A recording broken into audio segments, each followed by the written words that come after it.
এই যে আমি যে এতবার করে বলি যে মানুষের জীবনে সবচেয়ে মূল্যবান হচ্ছে গিয়ে জ্ঞান, টাকা না, তখন অনেকে হাসে, অনেকে আবার মানে না। এরকম অনেক কাহিনী। ঠিক আছে, আপনি মনে করতেই পারেন যে লাইফে টাকাই সবকিছু।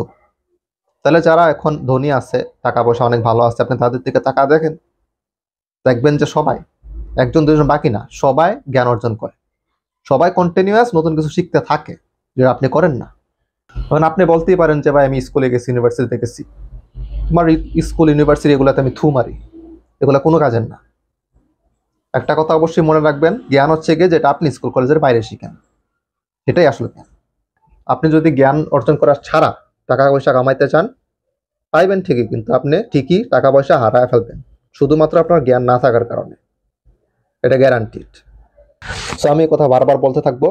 আর আমি এইটা, এই সত্যটা একদম সবাই বুঝিয়ে দিয়েই যাব যে জীবনে টাকা না, জ্ঞানই সবচেয়ে বড় জিনিস।